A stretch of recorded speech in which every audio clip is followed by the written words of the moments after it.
I finally did it. I have a place to live. And being a foreigner, người nước ngoài, Việt kiều, gốc Việt, that is not local and of Vietnamese descent, the process to even get a house and get a place to stay is pretty complicated if you don't know the right rules to play by. But if you're wondering, this whole place, I'm gonna give you a room tour and you tell me what do you think how much it costs, and I will tell you how much it actually cost me. First thing you see is a little closet, which is nice, I guess. My closet, as you can see, I have my suitcase here. I have my mirror, what's good. So one of the easiest ways is to find a living accommodation and place within Vietnam. Most places, you don't really know the landlord. So what happens is the process to get a place is you have to go through a middle person. So you have you, the tenant, you have an agency in the middle that contacts the landlord. So being outside of Vietnam, I started to look for places. I went on Facebook groups, expat groups, be careful. And you're like, hey, I'm living in this area. This is my budget. And you'll have literally 30, 50 real estate agents come at you with listings and prices and location. But whatever you do, you need to go and see the places first before you agree to anything, because you can get scammed very easily. For example, some of the places that they show you, you show up there, oh, this is not the place that I'm looking at whatsoever. You also have places like, hey, you come here, I'm like, wait, they're still in the process of moving and the room is not even clean and ready for viewing yet. Most of the people, these real estate agencies that you contact and are in touch with, they are paid strictly on a commission basis, almost like a normal real estate person. But literally anyone can be a real estate person. And I've heard some horrendous stories of people going to a place and then they give their deposit money and then they disappear, and that person that they showed the room is not even their room. They were just connection with this friend that had the viewing to this room, but they weren't even the landowners, you know what I mean? And that's where it gets a little fishy. Some extra storage space in here. And then, as you can see, I'm still living in my suitcase. Here's my little living area workspace. I have a couch. Most places in Vietnam, thankfully, come furnished. So I have a little living room right here. That is my little shelf, my other suitcase, my washing machine. I have a little kitchenette, right? Kitchen, a sink.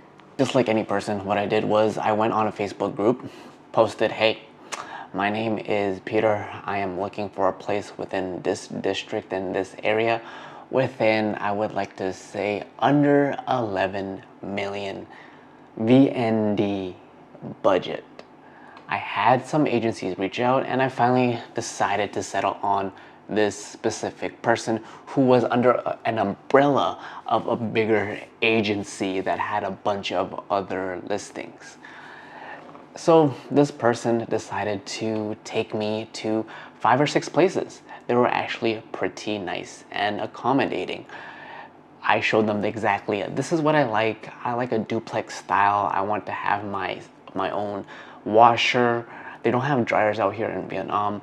I want to have my own bathroom and just my own little private space, aka called a căn hộ or a chung cư mini. I had these real estate agents, 2 of them, they came together as a pair and they took me to 5 different places within the area that I decided to live in.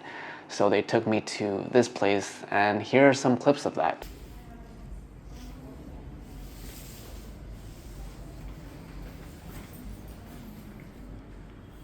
Hơi bừa tí.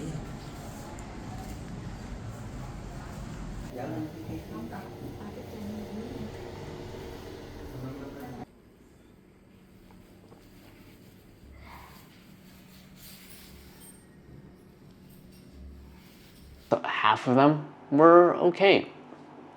The other half of them still in the middle of moving, and I didn't really get the vibe.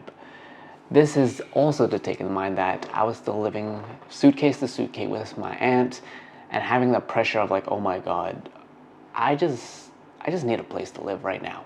So I was in this kind of desperate mindset. I'm like, just give me a freaking place. I just want to freaking live by myself. So I have my own private washroom, which is great. So you wash your clothes here, and this is where you dry them. You dry them right here. Oh man, it's hot outside. Oh man.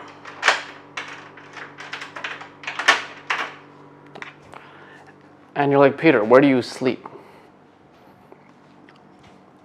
I have a staircase to heaven. So here's my little staircase. Bop, bop, bop, bop. I have a light here. AC, definitely need this. But that isn't always the best thing to do in hindsight, which is why I actually got kind of rigged, kind of scammed. But let's the story continue. These people go and show me the places. I go to the first place they show me. The first place. There's a specific reason why they show me the first place, is that the landlord is actually there.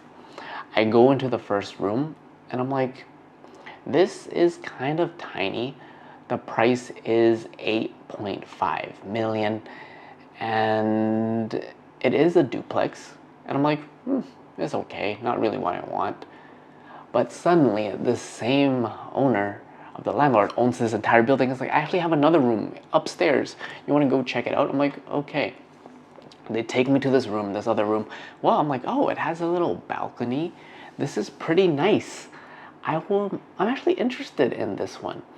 And the landlord tried to pressure me on the spot. The room itself, they were going at it for 10 mil. And they're like, if you sign right now before you leave, I will give it to you for 9.3. I'm like, yeah, I'm gonna go see what these other real estate agents gonna take me around. And she's like, okay.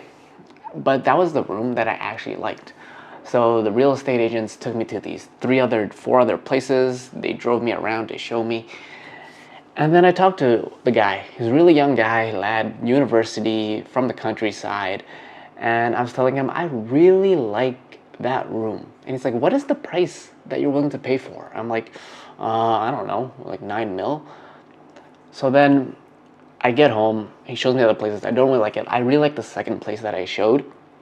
And then he's like, okay, let me talk to the landlord and let's see what I can do about it.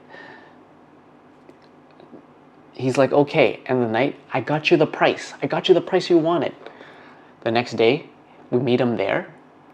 I go up with my cousin into the room and the real estate agent is like, oh, unfortunately, the place that you had originally wanted, someone just booked it 30 minutes after you left.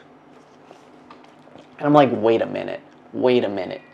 You told me the end of the night that I had locked in that price, that you were able to talk with the landlord. And now you were telling me the room that I wanted is gone. And then the landlord comes in later. It's like, yeah, 30 minutes after you left, someone else signed it right away. I'm like, okay, how come you didn't tell me that? And you had to wait an entire 24 hours and tell me to go to the place there and then tell me in person. But the real estate agent is like, but wait. There's actually the same room that you want, but on the 4th floor, right? Exact same room, it's a little higher, you have a better view, and it's just a little bit more expensive. And here I am being like, was that room even originally available? Or did you just show me that to get me to step into this building again so you can make a deal? My desperate butt was like, man, I need a place. Let's put the deposit down. And that, folks, will cost you around 9 million Vietnam dong, especially in the area that I'm in. I'm not in a touristy D2. I'm in the heart of it. The heart of Vietnam, the chaos, the craziness. Who knows how long I'll be here? Maybe I want to go to a different district. But for now, I'll be living in this place. But apparently, hopefully, upstairs I'll have a balcony. But it looks pretty much something similar like this. You following this far? Support me. All links below. Support my Patreon. Support me. And y'all bet on me. I bet on you. The content's just begun. I just need to hunker down first, to not live on my suitcases anymore, and get this real journey on the road. But I gotta settle in first, So I live in what you call is a duplex. I'm not a tall person, bro, but literally my first week, really rise and grind in the morning. I woke up, I was talking to my mom. Mom's calling me. I'm like, okay, see ya, mom, you're pissing me off. Click. I stood up, bonk, KO'd myself instantly. I'm like,